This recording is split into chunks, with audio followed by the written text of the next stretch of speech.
आज के एपिसोड की शुरुआत स्कूल के प्रिंसिपल ऑफिस से होती है। वहां अनुपमा और छोटी बच्ची जया खड़ी होती हैं। उनके साथ सलोनी नाम की एक और बच्ची और उसकी माँ भी वहां मौजूद होती हैं।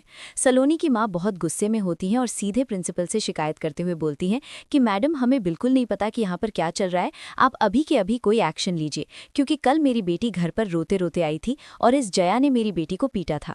ये सुनकर प्रिंसिपल अनुपमा की तरफ देखती हैं और बोलती हैं कि अनुपमा जी, मैंने आपको इसलिए यहाँ पर बुलाया है क्योंकि देविका जब गई थी तो वो आपको जया की गार्डियन बनाकर गई थी। अनुपमा बहुत ही शांत स्वर में बोलती है कि बट मुझे नहीं समझ आ रहा है कि आखिर बच्चों के बीच हुआ क्या है। तभी सलोनी की माँ अपनी बात बढ़ाते हुए बता रही होती हैं कि मैं बस इतना जानती हूँ कि मेरी बच्ची कल घर रोते रोते आई थी, उसके बाल खिंचे हुए थे और उसके गाल पर नाखून के निशान थे। तभी मासूम जया तुरंत बोलती है कि मेरे तो नाखून ही नहीं है। दूसरी तरफ सलोनी की माँ सलोनी की तरफ मुड़ती है और बोलती है कि सलोनी ने मुझे बताया कि तुमने इसके साथ क्या किया। तब जया अपनी सच्चाई बताते हुए कहती है कि इसने आपको ये नहीं बताया कि फाइट इसी ने स्टार्ट की थी और पूरी की पूरी क्लास मुझ पर हंस रही थी। सलोनी की माँ पलटकर पूछती है कि ऐसा इसने क्या बोल दिया। तब जया रुआसी आवाज में बताती है कि इसने ऐसा बोला कि मेरे पापा नहीं हैं। मैंने बोला कि कोई बात नहीं है, बहुत लोगों के पापा नहीं होते।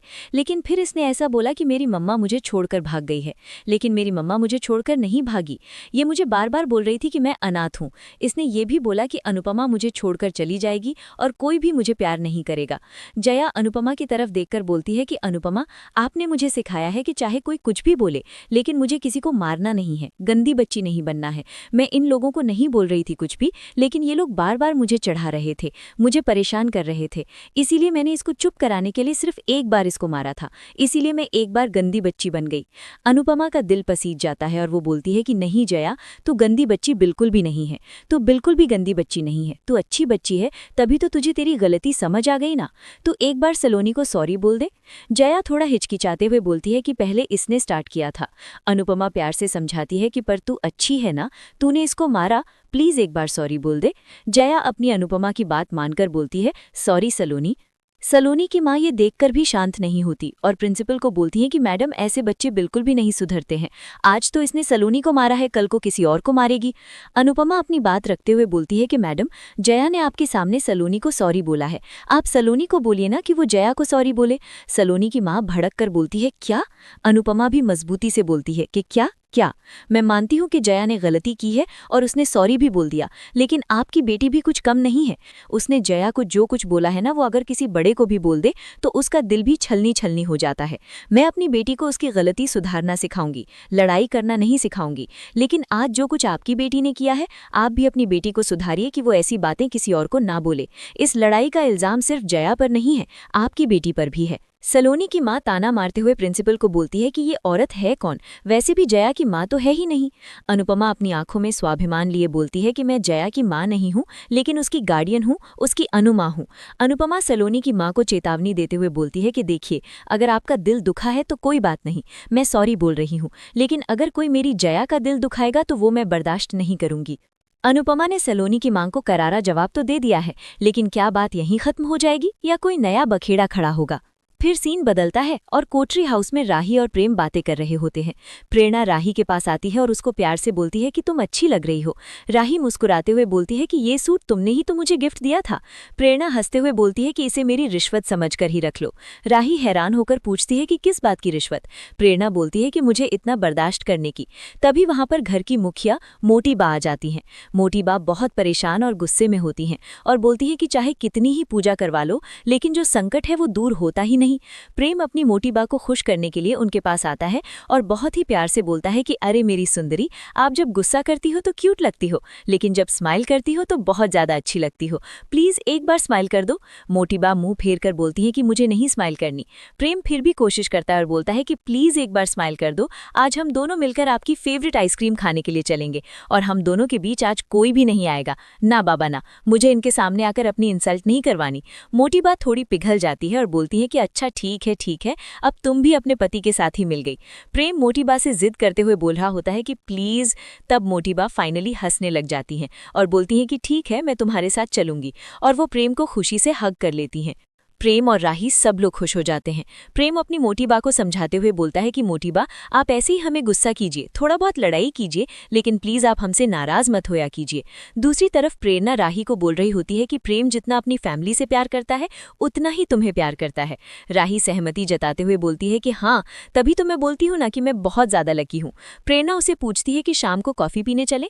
राही मना करते हुए बोलती है कि सॉरी प्रेरणा, आज हम लोग शाह हाउस जा रहे हैं। प्रार्थना के एक्सीडेंट ने हमारी आंखें खोल दी। लाइफ का कोई भी भरोसा नहीं है, इसलिए हम सब लोगों ने डिसाइड किया है कि हर 15 दिन में हम लोग एक दूसरे से मिलेंगे। फैमिली का तो भरोसा है ही ना, इसलिए मैं और प्रेम वहां पर जाएंगे। शायद माही भी हमारे साथ जाएगी। प्रेरणा बोलती है कि ये तो अच्छा प्लान है और राही खुशी से हाँ बोलती है। प्रेम और राही की जिंदगी में अभी कितनी शांति लग रही है, लेकिन क्या ये खुशियां ऐसे ही बरकरार रहेंगी?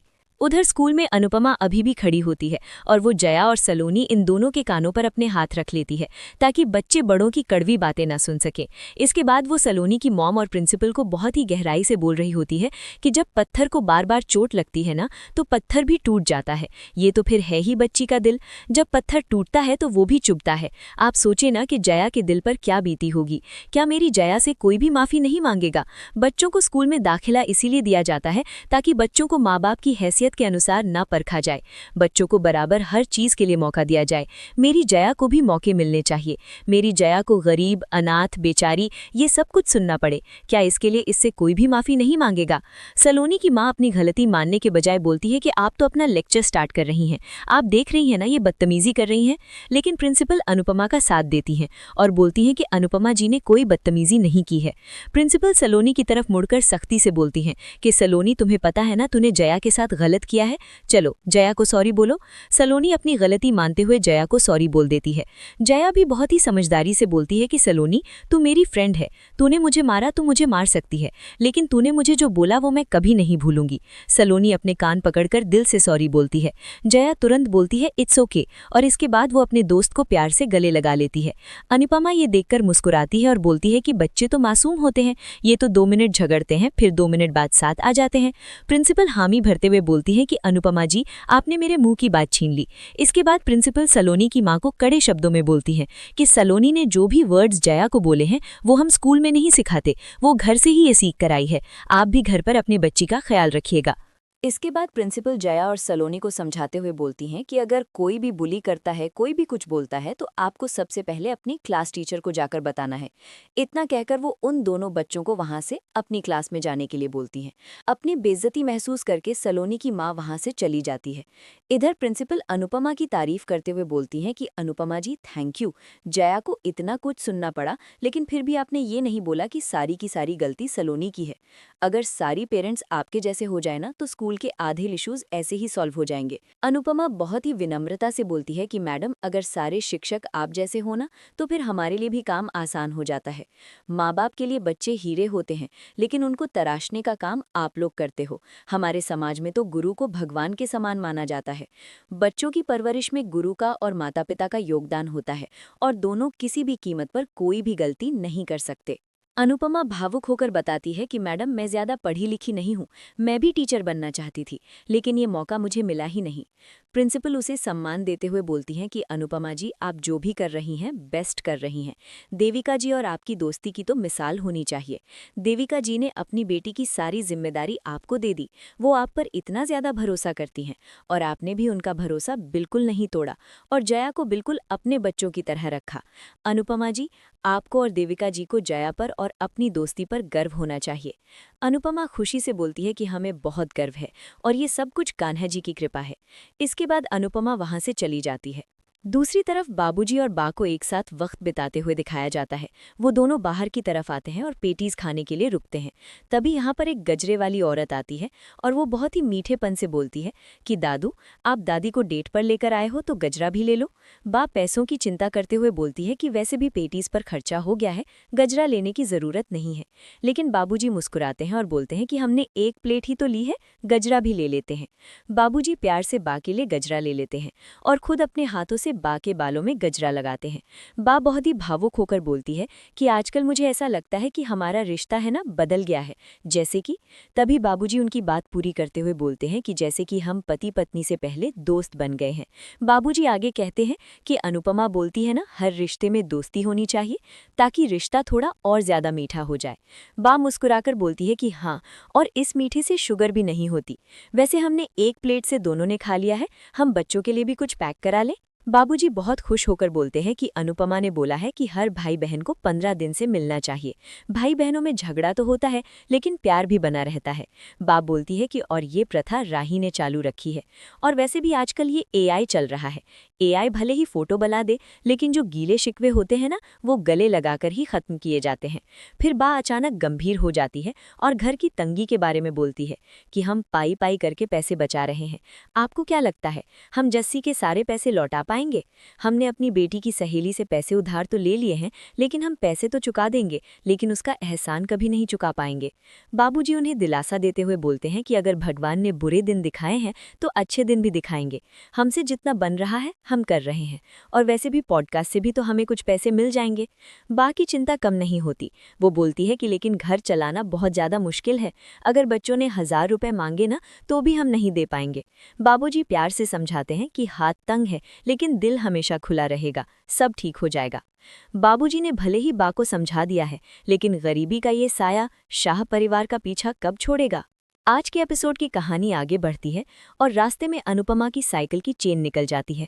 वो अपने हाथों से उसको ठीक करने की पूरी कोशिश करती है। वो जया की तरफ देखती है। धूप की वजह से जया की हालत बहुत खराब होती है। अनुपमा माहौल हल्का करने के लिए बोलती है कि जया मैं तुझे एक स्टोरी सुनाऊं? जया खुशी से बोलती है कि स्टोरी टाइम, वो भी अभी? अनुपमा हंसकर बोलती है कि स्टोरी टाइम तो कभी भी हो सकता है।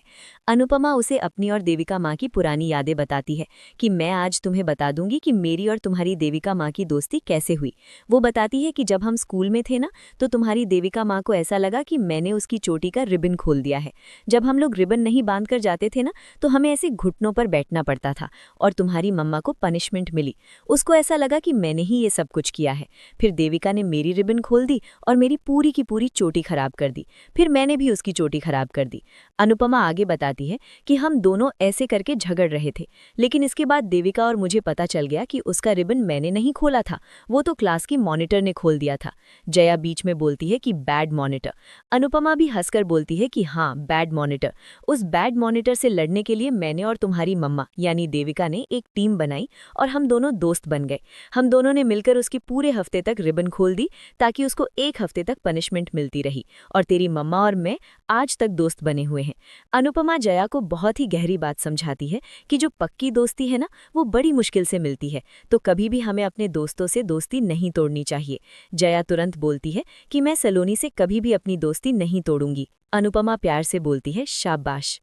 अनुपमा जया से बात कर ही रही होती है कि तभी वहां पर पॉल आ जाता है। पॉल की नीयत अच्छी नहीं होती और वो जया को ताना मारते हुए बोलता है कि बेटा गोला खाओगी क्या? वैसे भी तुम्हारी आंटी के पास तो पैसे हैं नहीं, मेरे पास आ जाओ। जया बहुत ही बहादुरी से बोलती है कि मुझे गोला नहीं खाना, चॉकलेट नहीं खानी, मुझे आपसे कुछ भी नहीं लेना, आप बैड अंकल हो। पॉल गुस्से में अनुपमा को बोलता है कि अनुपमा जी, बच्चों को ये सब कुछ सिखाती हो आप? और बच्ची, अगर तू उस बंगले वाले आदमी से ऐसे बात करेगी ना तो तुझे मारेगा। जया पलटकर बोलती है कि वो अंकल बिल्कुल भी बुरे अंकल नहीं है, वो बहुत अच्छे अंकल हैं।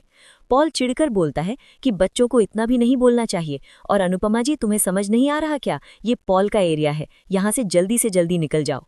तभी वहां पर कुछ दूसरी औरतें आ जाती हैं और वो अनुपमा का साथ देते हुए पॉल से बोलती हैं कि पॉल, तुझे प्रॉब्लम क्या है? एक औरत पॉल से बोलती है कि ये लेडी यहाँ पर खाना बनाती है, अगर बाहर से लोग आते हैं तो वो तेरे एक होटल का खाना नहीं खाएंगे। एक दूसरी औरत बोल रही होती है कि वैसे भी सालगोंडा से बाहर के जो लोग आते हैं ना, उनको वैसे भी तुम्हारा खाना पसंद नहीं आता और तुम हमेशा अनुपमा के पीछे क्यों पड़े रहते हो? पॉल बहुत ही निर्दयता से बोलता है कि मुझे तो हमारे गांव के बाहर की चींटी भी बर्दाश्त नहीं है, मैं तो उसको पहले ही तले कुचल कर मार देता हूँ। औरतें उसे डांटते हुए बोल रही होती हैं कि तू अभी के अभी यहाँ से चला जा। वो धमकी देते हुए बोलता है कि मैं अभी चला जा रहा हूँ लेकिन मैं फिर से आऊँगा। उसके जाने के बाद अनुपमा उन औरतों को हाथ जोड़कर थैंक यू बोलती है। अनुपमा सफाई देते हुए बोलती है कि मैं यहाँ पर किसी का काम बिगाड़ने के लिए नहीं आई, मैं तो खुद अपनी रोजी रोटी के लिए सब कुछ कर रही हूँ। वो औरतें अनुपमा को सांत्वना देते हुए बोलती हैं कि अनुपमा, हम समझते हैं लेकिन ये पागल आदमी बिल्कुल नहीं समझेगा। पॉल की इस धमकी से साफ हो गया है कि अनुपमा के लिए इस गांव में अपने कदम जमाए रखना बिल्कुल भी आसान नहीं होगा। उधर शाह हाउस में हम प्रेम को देखते हैं, जो बहुत ही दिल से खाना बना रहा होता है। राही वहां आती है और खुशी से बोलती है कि प्रेम, तुम तो आते ही किचन में घुस गए। प्रेम अपना प्यार जताते हुए बोलता है कि हाँ, मैंने तुम भाई बहनों के लिए कितनी मुश्किल से मेन्यू डिसाइड किया है, तुम जाओ बाहर उनके साथ बैठो। राही इस बात पर प्रेम को किस करती है। प्रेम हैरान होकर बोलता है कि ये किस लिए। राही भावुक होकर बोलती है कि प्रेम, मैंने कभी सोचा नहीं था कि मुझे इतना अच्छा लाइफ पार्टनर मिलेगा, तुम मेरे लिए इतना सब कुछ करते हो। प्रेम मुस्कुराता है और बोलता है कि मैं तुम्हारे लिए वही कर रहा हूँ जो तुम हर रोज मेरे लिए करती हो। हम दोनों एक दूसरे से बातें करते हैं, अपने रिश्ते को समझते हैं, वैसे ही हमें अपने बाकी रिश्तों के लिए भी तो टाइम देना होगा ना। प्रेम राही को समझाता है कि जैसे मैं तुम्हारे साथ नहीं आ रहा फिलहाल, और वैसे ही तुम मेरी और मोटी बा की डेट में नहीं आओगी। प्रेम आगे बोलता है कि राही, अब तुम जाओ वरना तुम्हारे भाई बहनों को ऐसा लगेगा कि सारा खाना तुमने बनाया है। राही नटखट तरीके से बोलती है कि जा रही हूँ, बट मैं सबको यही बोलूंगी कि खाना मैंने ही बनाया है।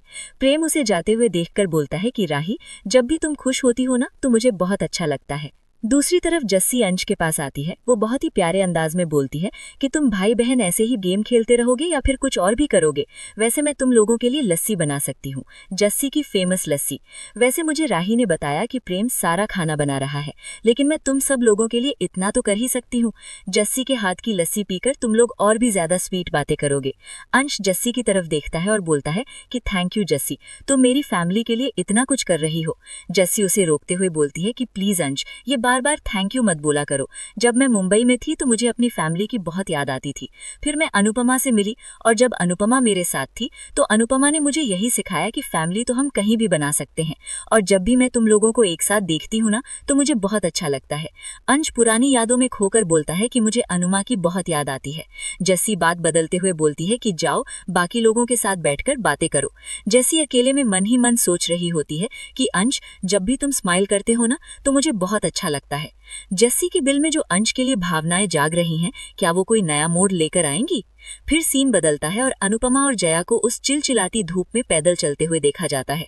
तभी वहां पर पास में एक ठेले वाला होता है। वो रहम खाकर बोलता है कि बेटा नींबू पानी पी लो।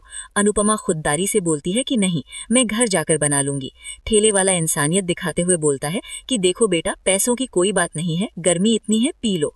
अनुपमा जया की तरफ देखती है और वो समझ जाती है कि जया को शायद नींबू पानी पीना है। जया पास जाकर एक ग्लास ले आती है और बोलती है कि अंकल, इसी ग्लास में से मैं और अनुपमा पी लेंगे। तभी जया की नजर सामने से आती हुई डॉक्टर अंकल की गाड़ी पर पड़ती है। वो हाथ हिलाते हुए बोल रही होती है कि डॉक्टर अंकल रुको, लिफ्ट दे दो। कार के अंदर डॉक्टर अपने ड्राइवर को बोल रहा होता है कि गाड़ी रोक ले, लेकिन उसी कार में दिग्विजय भी साथ बैठा होता है। वो बहुत ही रूखेपन से बोलता है कि गाड़ी नहीं रुकेगी। डॉक्टर दिग्विजय से बहस करते हुए बोलता है कि यार तेरी प्रॉब्लम क्या है। दिग्विजय अपनी जिद पर अड़ा रहता है और बोलता है कि ये गाड़ी बिल्कुल भी नहीं रुकने वाली।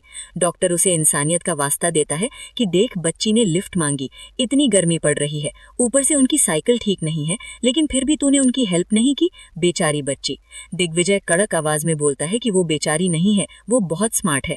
डॉक्टर चिढ़कर बोलता है कि तो क्या हुआ, स्मार्ट बच्चों को प्रॉब्लम में देखकर छोड़ देते हैं क्या। जवाब देता है कि अगर हम नहीं आते तो भी वो घर पहुंच ही जाते।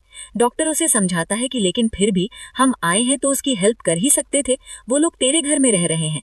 दिग्विजय अपने दर्द को बाहर लाते हुए बोलता है कि हाँ, मैं उनकी मदद कर रहा हूँ। जब जब जिस चीज़ की ज़रूरत पड़ी है तब तब मैंने उनकी मदद की है, लेकिन जब मुझे ज़रूरत पड़ी तब मेरी मदद करने के लिए कौन आया? कोई नहीं आया ना। तभी मैंने सब लोगों से उम्मीद छोड़ दी है। मुझे किसी से कुछ भी नहीं चाहिए और सब लोगों को मुझसे भी उम्मीद छोड़ देनी चाहिए। डॉक्टर उसे आईना दिखाते हुए बोलता है कि तू अपनी कही बातों को फिर से सुना कर, तब तुझे पता चलेगा कि तू कितना बड़ा इडियट बनता जा रहा है। तुझे ड्राइविंग का कितना शौक था, लेकिन फिर भी तूने अपनी गाड़ी बेच दी। हम तीनों कितना लॉन्ग ड्राइव पर जाया करते थे, तू, मैं और सावी। जैसे ही सावी का नाम आता है, दिग्विजय डॉक्टर को घूर कर देखता है। डॉक्टर निडर होकर बोलता है कि क्या हुआ, अब मैं उसका नाम भी नहीं ले सकता क्या? दिग्विजय बहुत ही इमोशनल और भारी आवाज में बोलता है कि वो मेरी सब कुछ थी, लेकिन अब मेरे पास कुछ भी नहीं है। डॉक्टर उसे अल्टीमेटम देते हुए बोलता है कि अगर तुझे मुझसे भी प्रॉब्लम है तो फिर तू मुझे भी उतार दे। कल मैं तेरे पास आऊंगा, तू मेरे साथ चलेगा। दिग्विजय हार न मानते हुए बोलता है कि नहीं, मैं नहीं जाऊंगा। डॉक्टर पूरे हक से बोलता है कि तू मना कर रहा है, फिर भी मैं वहां पर आऊंगा। मैं तुझसे लड़ सकता हूं, झगड़ सकता हूं, नाराज हो सकता हूं, लेकिन लौटकर तेरे पास ही आऊंगा। गाड़ी वहां से निकल जाती है और बाहर धूप में खड़ी जया नाराज होकर बोलती है कि वो खड़ूस अंकल है। अनुपमा उसे टोकते हुए बोलती है कि बेटा, मैंने तुम्हें समझाया है ना, बड़ों के बारे में ऐसा नहीं बोलते। जया अपने मन की बात रखते हुए बोलती है कि अगर वो हमें लिफ्ट दे देते तो क्या ही हो जाता। एपिसोड के आखिरी हिस्से में कहानी एक बहुत ही इमोशनल और सस्पेंस भरे मोड़ पर आ जाती है। दिग्विजय जया को अपने सामने देखकर अपने जज्बातों पर काबू नहीं रख पाता। अनुपमा ने जया के लिए एक बेहद ही खूबसूरत कॉस्ट्यूम डिज़ाइन किया होता है और जया उस कॉस्ट्यूम को देखकर काफ़ी ज़्यादा खुश हो जाती है। इसके बाद वो उसे पहनकर हॉल के अंदर आ जाती है। वो खुशी से झूम रही होती है और एक गाना गा रही होती है, प्रिटी प्रिटी पंखों वाली प्रिटी प्रिटी बटरफ्लाई। जैसे ही दिग्विजय अपने सामने जया को उस रूप में और वो गाना गाते हुए देखता है तो उसको तुरंत अपनी खोई हुई बेटी सावी की याद आ जाती है, जो बिल्कुल यही गाना गाया करती थी। उसे याद आता है कि सावी कैसे इधर उधर घूम रही थी और वो बोल रही थी कि मैं अगर बटरफ्लाई बन जाऊंगी ना तो मरने के बाद भी उड़कर आपके पास ही आ जाऊंगी। दिग्विजय जैसे ही ये सब याद करता है तो वो दौड़कर जया के पास जाता है और उसको जोर से गले लगा लेता है। वो रोते हुए बोलता है कि सावी, तुम्हें कुछ भी नहीं होगा। जया घबराकर बोलती है कि सॉरी अंकल। तभी दिग्विजय को सच्चाई का एहसास होता है कि ये उसकी बेटी सावी, ये तो जया है। दिग्विजय अपनी बेटी को याद करके बुरी तरह टूट जाता है और वो वहां से बाहर की तरफ चला जाता है। इधर अनुपमा भी ये सब देखकर काफ़ी हैरान होती है। वो सोचती है कि दिग्विजय को बार बार उसकी बेटी की याद आ रही है और जब भी वो जया को देखता है तो उसको बेटी की ज़्यादा याद आती है, क्योंकि जया भी बिल्कुल दिग्विजय के बेटी के जैसे ही बातें करती है। वहीं खड़ा बंकू भी ये सब देखकर काफ़ी हैरान हो जाता है।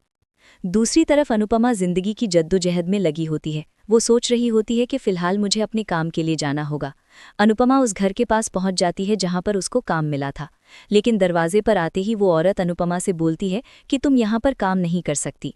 अनुपमा चौंक कर बोलती है कि लेकिन ऐसा क्या हो गया कि मैं यहां पर काम नहीं कर सकती। वो औरत बताती है कि तुम्हारी बहुत ज़्यादा शिकायतें आई हैं। अनुपमा हैरान होकर पूछती है कि मेरी शिकायत, और तभी वहां पर गांव का गुंडा पॉल पहुंच जाता है। वो खूंखार तरीके से हंसते हुए बोलता है कि हाँ, तुम्हारी शिकायत। अनुपमा जैसे ही पॉल को वहां पर देखती है तो उसे एक पल में समझ आ जाता है कि ये सब कुछ पॉल ने ही जानबूझकर किया है। अनुपमा मन ही मन परेशान होकर सोचती है कि ये पॉल मेरा सारा का सारा काम बिगाड़ रहा है, मैं क्या करूं। अनुपमा हार कर पॉल से भीख मांगने लगती है। उसको बोलती है कि प्लीज़ मुझे कुछ तो काम कर लेने दो, मुझे जया के लिए फीस का भी अरेंजमेंट करना है। लेकिन पॉल का दिल पत्थर का होता है। वो साफ बोलता है कि मैं तुम्हें पहले ही बोल रहा हूँ, तुम इस गांव से चली जाओ, मैं तुम्हारे पीछे नहीं आऊँगा। मैं नहीं चाहता तू इस गांव में रहे। क्या अनुपमा पॉल की धमकियों से डरकर गांव छोड़ देगी या वो इस मुश्किल का डटकर सामना करेगी? आगे की कहानी बहुत ही रोमांचक होने वाली है। जानने के लिए बने रहिए और हमारे चैनल को सब्सक्राइब ज़रूर करें।